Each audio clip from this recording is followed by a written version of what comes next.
Hey what's up guys, it's Rich and welcome back to another Infinite Warfare beta video. We are here on TDM on Precinct and we are using the NV-4 Fallout edition or variant of this weapon because this gameplay is my second nuke on the beta, which is unbelievably exciting for me because I wasn't sure I was even going to get one nuke in the beta, but I managed to get two in the same day. Now I'm going to showcase the class loadout that I'm using on the top right hand side of the screen. The perks are Ghost, Tracker and Hollow Point. No, sorry, Pinpoint, not Hollow Point. Hollow Point is a fellow YouTuber. Pinpoint is the perk. And the attachments are Extended Mag Suppressor, Quick Draw, and Stock. Now, this is my new favourite class on this game. Even if I didn't have the nuke variant, I would still use this class setup on a different type or variant of the NV-4 because it reminds me of the Honey Badger from Call of Duty Ghost, which was a fan favourite back in that game. You know, a lot of people like the Honey Badger because it came with a suppressor to begin with. So when you put the suppressor on this weapon, honestly, like combined with the iron sights, it just felt like the Honey Badger to me. And it was so much fun to use. This was actually the same day I recorded my first nuke. So to get two nukes in the same day, I was extremely happy with that. And I wasn't sure it was going to be on this map either because I find this map sort of difficult to do well on. I find the flank routes difficult. I find going mid-map is like a death trap. It's like a 100% death rate for me if I even venture anywhere near the stairs. Or that building in the middle of the map. Yes, there's this building here that I'm in at the moment, but I don't like camping too much in here because I know it's a little bit too slow. I like to just, you know, rotate around the outskirts of the map, and I find it's easier on different maps compared to this one. But you know what? I still managed to get it. I was happy with it, and hopefully you guys enjoy it too. Now, this one is a little bit slower than my previous nuke, but I managed to get it anyway. I was in a little bit of a sticky situation here in a second. You'll see me. I'll kill this guy lying down eventually. It took me a lot of bullets.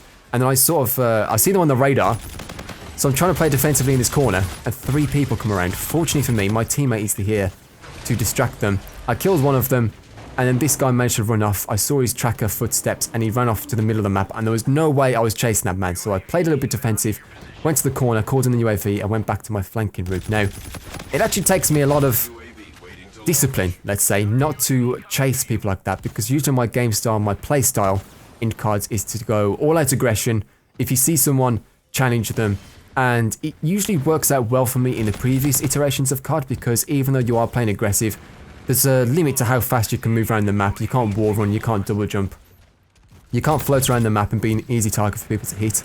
But in this game and Black Ops 3 and also Advanced Warfare, I have to try and calm down my playstyle if I want to do well in a game because jumping around all the time isn't the best thing to do. If you're wall running and someone comes around the corner and they're on the ground, 9 times out of 10 they're winning that gunfight. It's just easier for them to stay on target. And changing my game style definitely allowed me to get these two nukes that I got on the beta, and hopefully I can make a Rich Get a De-Atomizer bomb as a new series because Rich Get a Mob was one of my favourite series to record and upload onto YouTube, and judging by the views and response that you guys gave it, it was one of your favourites on my channel too. So when the full release comes out, we will definitely record that series again. Now this is when I started to get closer to the nuke and I let that guy go and I was so disappointed in myself, and this is where the negative thoughts started to enter my mind. I was thinking to myself, you're close to this nuke, but if you die one off, and then this happened, the same thing, I stopped shooting him, he runs off, and now there's 2 free kills I could have got. And I was thinking to myself, if I die on a 23 gun streak here, I'm going to be so mad at myself, so I started to play a little bit more defensive.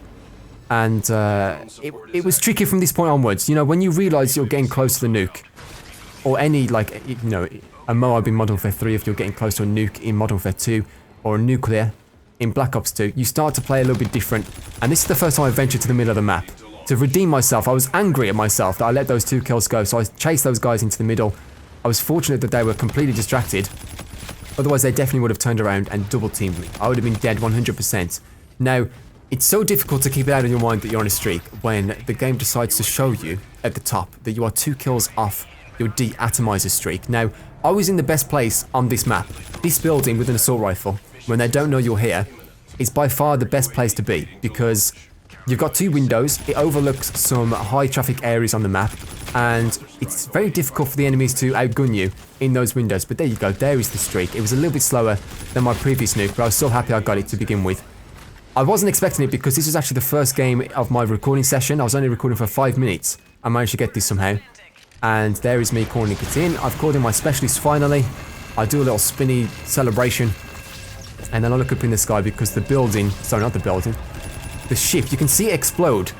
It's unbelievable. Anyway, guys, thank you so much for all the recent support on my videos. If you enjoyed this one, leave a like, rate, and subscribe to my channel if you're new, and I will see you all in the next one.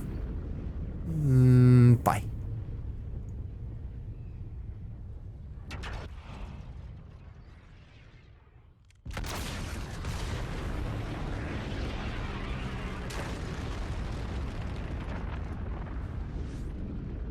Mission success. Running diagnostics.